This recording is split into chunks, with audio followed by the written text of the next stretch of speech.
Queremos, nesse instante, cumprimentar os irmãos, nossos queridos, com a paz de nosso Senhor e Salvador Jesus Cristo. Mais uma vez, aqui externarmos a nossa alegria de estarmos juntos para mais um estudo da Palavra de Deus. Estamos falando aqui do interior do templo da Igreja Assembleia de Deus, Baixo Guandu, e hoje, graças a Deus, nos é concedido de meditar na última lição desse trimestre. Eu creio que esta manhã Deus nos conservou para que nós pudéssemos interagir com Ele através da sua palavra. Que você possa continuar conosco até o final deste estudo. Eu tenho certeza que o Senhor tem uma bênção maravilhosa para você. Quero chamar a sua atenção, porque a palavra de Deus é uma coisa tremenda, né? O Senhor, às vezes, Ele fala para mim de um jeito, mas fala para você de outro jeito. O Senhor tem seus modos, né, seus meios de falar, de tal maneira que, de uma forma simples, né? De uma forma simples, Ele pode te levar a compreender o conteúdo da sua palavra, a mensagem que Ele tem para te transmitir nesta manhã. Gostaria de te pedir mais uma vez que, se você ainda não é inscrito no nosso canal, que você se inscrevesse e assim possibilitaria que os nossos próximos eventos, né, os próximos vídeos, pudéssemos compartilhar com você. Hoje vamos estudar a gloriosa esperança do apóstolo, a lição de número 13. A leitura bíblica em classe se encontra em 2 Timóteo, no capítulo 4, do verso 2 ao verso 8, e 1 Tessalonicenses, capítulo 5, do verso 1 até o verso 11. Diz assim o texto sagrado: porque eu já estou sendo oferecido por aspersão de sacrifício, e o tempo da minha partida está próximo. Combati o bom combate, acabei a carreira, guardei a fé. Desde agora a coroa da justiça me está guardada, a qual o Senhor justo juiz me dará naquele dia, e não somente a mim, mas também a todos os que amarem a sua vinda. 2 Tessalonicenses, no capítulo 5, 1 Tessalonicenses, no capítulo 5, no verso 1 até o verso 12, diz o seguinte: mas, irmãos, acerca dos tempos e das estações, não necessitais de que vos escreva, porque vós mesmos sabeis muito bem que o dia do Senhor virá como um ladrão de noite, pois que, quando disserem a paz e segurança, então lhe sobrevirá repentina destruição, como as dores de parto, aquela que está grávida, e de modo nenhum escaparão. Mas vós, irmãos, já não estáis em trevas, para que aquele dia vos surpreenda como um ladrão. Porque todos vós sois filhos da luz e os filhos do dia. Nós não somos da noite nem das trevas. Não durmamos, pois, como os demais, mas vigiemos e sejamos sóbrios. Porque os que dormem, dormem de noite, e os que se embebedam, embebedam-se de noite. Mas nós que somos do dia, sejamos sóbrios, vestindo-nos da couraça da fé e do amor, e tendo por capacete a esperança da salvação. Porque Deus não nos destinou para a ira, mas para a aquisição da salvação por nosso Senhor Jesus Cristo, que morreu por nós, para que, quer vigiemos, quer durmamos, vivamos juntamente com Ele. Pelo que exortai-vos uns aos outros, e edificai-vos uns aos outros, como também o fazeis. Veja bem, Paulo, como nós abordamos na última lição, era uma pessoa que tinha um privilégio muito especial Paulo era uma pessoa que ele tinha uma comunhão específica, né? Uma comunhão maravilhosa com Deus. Este homem chegou ao ponto de dizer que não era ele mais que vivia, mas Deus vivia nele.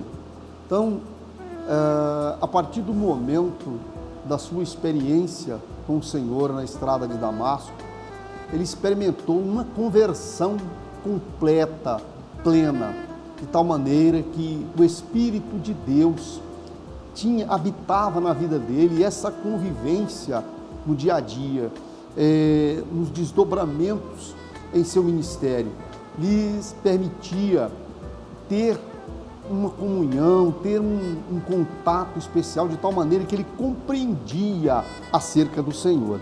Veja bem, e como nós acabamos de ler, né, o apóstolo, em toda esta caminhada no seu ministério, quando vai chegando para o término do seu ministério, o Espírito do Senhor que estava nele lhe fazia compreender que estava chegando o seu tempo, de tal maneira que, como alguém que contemplava além das cortinas, que contemplava além da física, ele tinha uma visão especial, e essa comunhão com Deus, inclusive, essa comunhão com Deus lhe permitia uma compreensão acerca dos sofrimentos que ele haveria de enfrentar em virtude do seu ministério, né, da presença de Deus na sua vida. Porque vocês devem estarem lembrados da última lição, quando nós falamos acerca do sofrimento de Paulo, né, que o próprio Senhor falou com Ananias lá em Damasco, que mostraria para ele o quanto ele deveria sofrer por causa da palavra do Senhor. E na verdade muitas pessoas têm interpretado isso de maneira equivocada, e nós vemos que esse sofrimento não era uma imposição de Deus, mas é porque Paulo teria uma comunhão com Deus. Deus habitaria de uma forma muito especial na vida de Paulo, e todo aquele que tem a presença de Deus na sua vida, todo aquele que tem comunhão com Deus, todo aquele que o Espírito de Deus dirige os passos dele, está no comando da vida dele, sem dúvida alguma, ele passa por perseguição. Só que é interessante que essa convivência com o Espírito de Deus trouxe para este servo do Senhor uma consciência, uma conscientização quanto ao sofrimento que ele iria enfrentar nessa vida, entendeu? Esta consciência do sofrimento fazia com que ele estivesse preparado, de um certo modo, vamos dizer assim, como naquele dia que ele foi informado através da profecia de Ágabo que seria algemado e seria preso e açoitado em Jerusalém, e que no final ele acabou convencendo os irmãos quando ele disse que ele estava disposto não só a sofrer, mas também a morrer por Jesus em Jerusalém. Então veja bem, essa consciência do sofrimento, entendeu? Já pelo Espírito de Deus, mais atrelada ao conforto que ele tinha em sua alma, de estar fazendo a obra de Deus, da comunhão que ele tinha com Deus, ele enfrentava isso com uma forma sem frustração, sem medo. Na verdade, a morte para Paulo não foi sofrimento. Paulo entendeu que quando a morte ia chegar para ele, o seu corpo seria ofertado como um sacrifício no altar de Deus. Essa é a visão dele quanto ao sofrimento e quanto à morte. Nós vemos que no curso, no seu diálogo com os seus discípulos, com os seus os seus seguidores, né, aqueles com que ele ganhou, os seus filhos na fé, vamos dizer assim, Paulo, ele expressou da seguinte forma, como nós acabamos de ler, né? Combati o bom combate. Qual a ideia de combater o bom combate? É a consciência do dever cumprido. Ele fazia uma análise, fazendo uma autorreflexão. Ele chegava à consciência, ele chegava à conclusão de que tinha cumprido com o seu dever, com aquela obrigação que Deus lhe impôs. Isso, inclusive, pode nos levar, traz para nós um legado, traz para nós orientação para que venhamos fazer essa pergunta nós mesmos. Afinal de contas, estamos combatendo o bom combate? Estamos realmente fazendo de uma forma plena, de uma forma completa, aquilo que Deus nos mandou fazer? Será que algum dia você se perguntou isso? Você está efetivamente fazendo a obra de Deus como Ele quer, do jeito que Ele traçou para você? Vejamos que começar uma carreira e deixar ela no meio do caminho não é algo que agrada a Deus, porque Deus não tem prazer nos covardes, aqueles que olham para trás, aqueles que retroagem. Mas veja bem, melhor do que começar uma carreira é terminar ela. Porque é óbvio que se você termina, você iniciou e terminou aquilo que lhe foi confiado. E aqui nós vemos esse desabafo do apóstolo, né? essa declaração de satisfação, vamos dizer assim, né? Acabei a minha carreira, mas guardei a minha fé, entendeu? Acabei a minha carreira e guardei a minha fé. E é interessante que aqui nós temos nós vamos ter aqui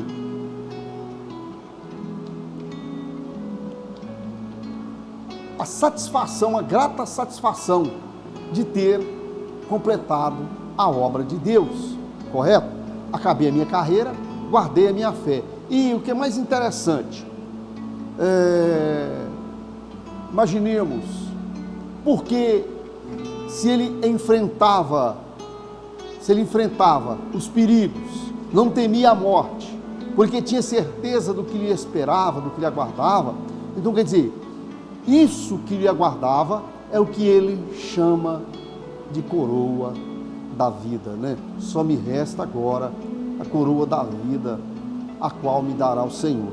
E não resta dúvida alguma, meu querido irmão e irmã, você que nos acompanha, não sei se você algum dia refletiu sobre isso. Paulo, quando ele fala nessa coroa da vida, ele fala de algo que o olho não viu, ouvido não ouviu, não desceu ao coração humano. Então, algo muito especial, algo indescritível. Então, notem bem, imaginemos que essa coroa, a maior coroa que alguém que tem fé acredita em receber, é exatamente um dia estar para sempre com o Senhor, um dia morar para sempre com Ele, entendeu? E exatamente essa convicção, né? Essa convicção de estar com Ele um dia, isso só pode ser possível quando você tem esperança. Se alguém que não tem esperança, correto? Ele não tem como nutrir essa visão, correto? Alguém tem esperança, alguém acredita no futuro, acredita que um dia ele vai estar com Deus e que sem dúvida alguma, isso é a maior coroa que ele poderá alcançar na eternidade. Gratidão e esperança, 2 Timóteo, capítulo 4, versos 7 e 8, né? Combati o bom combate, acabei a minha carreira, guardei a minha fé. O mais importante do que começar é terminar. O apóstolo nos ensina que é preciso olhar para o futuro, é preciso olhar para o futuro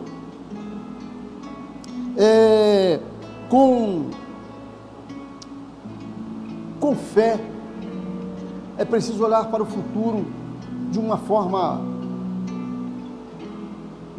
vendo o invisível, correto? Você precisa ver dessa forma, porque esta é a razão da nossa vitória. Quando você contempla, inclusive o próprio Paulo, em alguns trechos na sua epístola, ele diz que a nossa cidade não é aqui, mas a nossa cidade é no céu, de onde aguardamos o nosso Senhor. E nós, irmãos, fomos em tudo ensinado que não devemos ajuntar tesouro nessa vida, mas porque o tesouro, o nosso próprio Senhor e Salvador, ele disse que o tesouro nessa vida, o ladrão rouba, a traça come. Mas se ele estiver na eternidade, ele estará guardado e estará seguro. E aí, diante de todas essas, revestidos, né, com essa esperança, dessa consciência, sem dúvida alguma, venceremos todos os desafios desta vida e encararemos a eternidade de pés firmes. A doutrina bíblica de Paulo sobre a volta do Senhor. Notem bem que o capítulo 4, o capítulo 5 começa com a conjunção mas. De acordo com as expressões, né, que ele fala no capítulo 4, olha só: combati o bom combate, acabei a carreira, guardei a fé. Desde agora a coroa da justiça, no versículo 8, a coroa da justiça me está guardada, a qual o Senhor, justo juiz, me dará naquele dia. Mas, aí começa o capítulo 5, mas, irmãos, acerca dos tempos e das estações. Quer dizer, esse mas é um elemento de integração entre o capítulo 4 e o capítulo 5, porque quando ele termina, no capítulo 4, ele está falando que acabou a sua carreira, ele está falando no término de uma fase, e sem dúvida alguma, a nossa vida, ela se interrompe um dia, porque quando Deus disse: és pó, e para o pó voltarás, sem dúvida alguma, seja pela intervenção de uma enfermidade, de uma circunstância qualquer, ou pelo tempo, nós temos que deixar essa vida. Agora é importante que nessa trajetória nós consigamos nos realizar. E a maior realização que alguém pode alcançar nessa vida é servindo a Deus. Veja bem que nesse segundo ponto, ele começa, o doutrinador começa a falar sobre a volta de Jesus, esta que ocorrerá, sem dúvida alguma, em duas fases. A palavra de Deus disse que nem todos nós dormiremos. O Senhor há de voltar como para o céu ele foi. Então, o que a igreja noticia através da palavra de Deus, que há uma volta específica de Cristo que ocorre de duas formas. Num primeiro estágio, em que o mundo não verá, ela será bastante oculta, porque somente os salvos experimentarão. A volta de Cristo se dará em duas fases. A primeira, apenas para os salvos, né? Ocorrerá o denominado arrebatamento da igreja, onde o Senhor vai ressuscitar aqueles que morreram em Cristo, aqueles que morreram na fé, como, por exemplo, o próprio apóstolo Paulo, que até o seu último momento de vida serviu a Deus com fidelidade e sinceridade. O seu corpo foi depositado na terra, mas a terra vai ter que devolvê-lo. Ele ressuscitará, não com o corpo que ele foi, sujeito à morte, mas um corpo glorificado. Diz as Escrituras que aqueles que dormiram no Senhor ressuscitarão primeiro, e depois aqueles que estiverem aqui ainda em vida na terra subirão e encontrarão com o Senhor nos ares. E depois o Senhor voltará numa segunda fase, aonde ele virá mais especificamente para Israel, para derrotar o exército confederado do anticristo e cumprir a promessa feita, ainda que os filhos de Israel sejam como a areia do mar, o remanescente será salvo, né? Não passaremos pelo período, veja bem o que diz aqui a nossa lição, não passaremos pelo período do juízo divino, denominado grande tribulação. A igreja de nosso Senhor Jesus Cristo será retirada antes desse período. Nós temos essa certeza que antes desse período da grande tribulação, o Senhor vem arrebatar a sua igreja, né? Um período que as Escrituras o narra como sendo as bodas do Cordeiro, um período em que estaremos com o Senhor e depois viremos com Ele quando Ele estabelecerá, na segunda fase, o milênio, derrotando o exército confederado do anticristo e fazendo uma obra no meio de Israel. No terceiro ponto dessa lição, ela traz um fato interessante. Durante o meu tempo de fé cristã, eu tenho visto muitos falarem acerca da volta de Jesus, inclusive histórias, livros que narraram que pessoas previram datas, estabeleceram dia e hora para o Senhor voltar. Mas é interessante destacar que nós sabemos, à luz do que está acontecendo no mundo atual, que esse tempo não está longe, ele pode acontecer inclusive a qualquer momento. Entretanto, é necessário deixar bem claro que esse dia e hora ninguém sabe. Nosso Senhor, quando foi inquirido pelos seus discípulos, ele disse: não vos pertence saber os tempos e as estações que o Pai determinou pelo seu próprio poder, mas permaneceis em Jerusalém e sejais revestidos do poder do alto. Quer dizer, essa ideia aqui da palavra de Deus é exatamente essa daí. Inclusive essa verdade acerca desse tempo imprevisível, correto? Ela é narrada na própria cultura judaica. Lá na cultura judaica,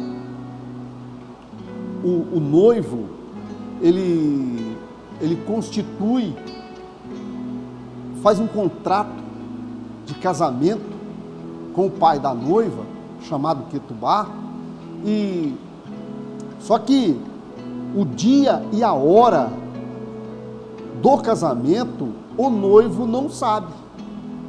O noivo não sabe o dia que ele vai buscar a noiva para o casamento, para concluir as núpcias. Esse dia e hora, quem sabe é o pai. Na hora que chega a hora, o dia e a hora do casamento, o pai chega para o filho e diz: vai buscar sua noiva. Então o que acontece? Aí ele sai, evidentemente, com um cortejo de seus amigos e vai até a casa da noiva e vai buscar a noiva para concluir, evidentemente, o casamento sob a UPA.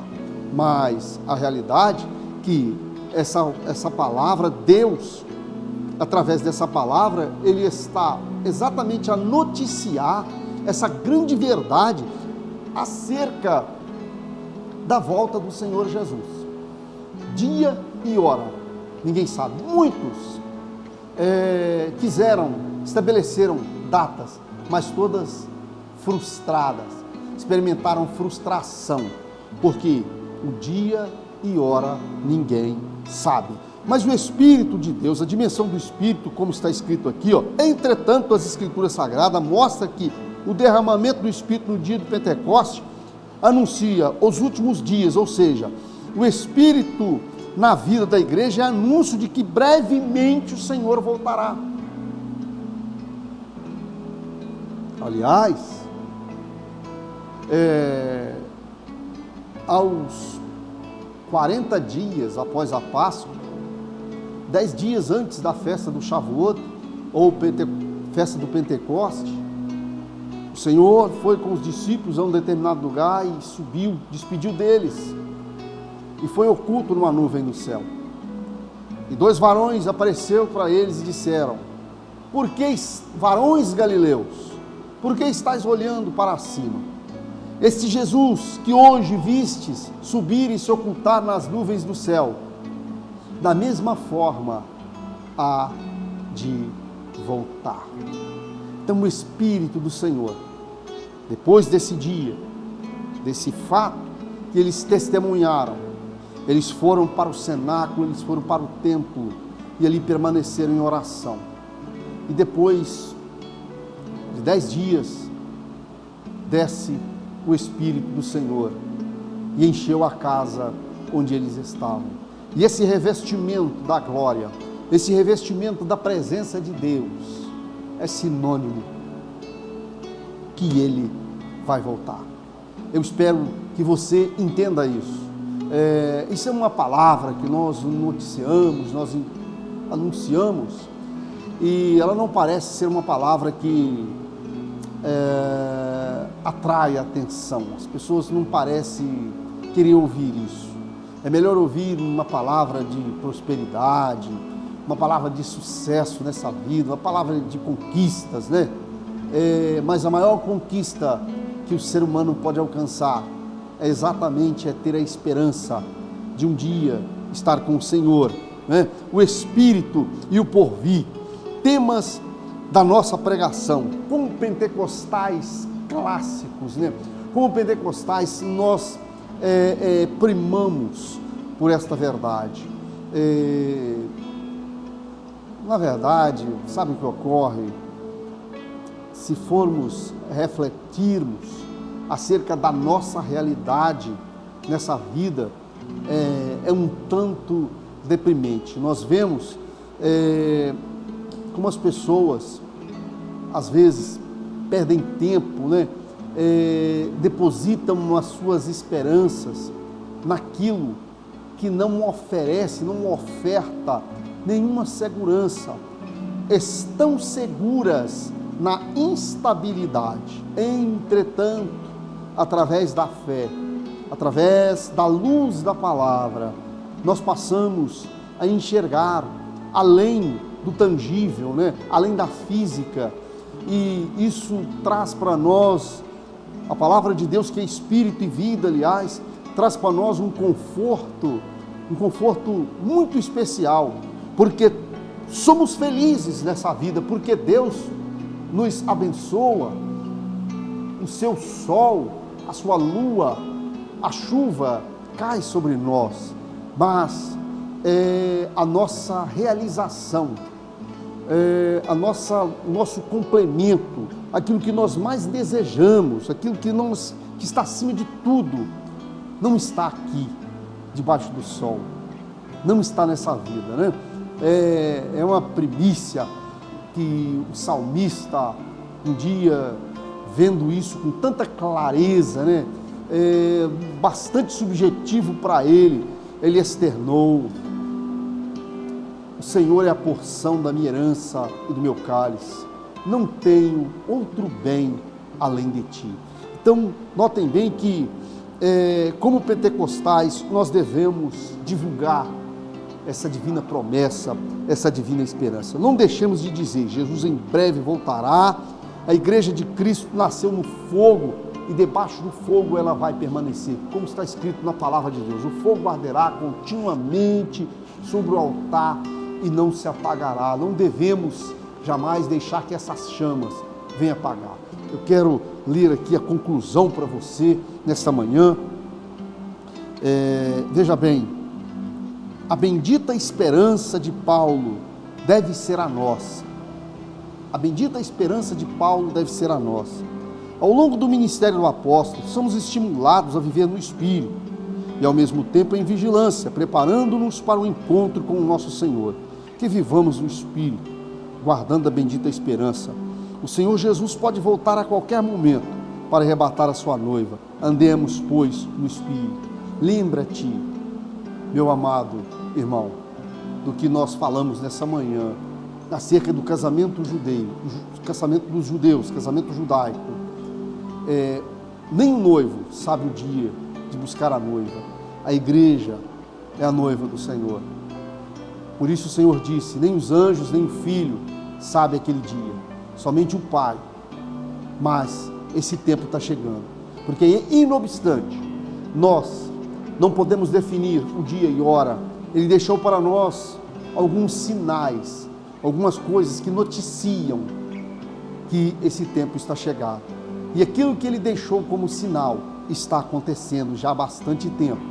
Então, se vigia. Se você está afastado da presença do Senhor, se a sua vida está de alguma forma instável, você não tem certeza, se você partir agora e comparecer perante o tribunal de Deus, como você vai fazer para ajustar conta? Então, conserta-te com Deus, porque ainda há tempo e esse tempo está chegando. Eu espero que esta palavra ela possa contribuir para a sua vida espiritual, correto? Que você possa meditar sobre isso e que essa palavra seja uma bênção na sua vida. Quero estar aproveitando essa oportunidade para te convidar para que logo mais possamos estar aqui a partir das 19h30 no grande culto de adoração a Deus. Estaremos aqui adorando o nome do Senhor e eu conto com a sua presença, que você possa ter um dia abençoado. Eu quero desejar para você, esse ano que está entrando, um ano de 2022, com muita paz, com muita comunhão com Deus e convicção. Que Deus te abençoe e que a presença de Deus esteja sobre sua vida. Muito obrigado pela sua companhia. Fiquem todos na paz do Senhor Jesus.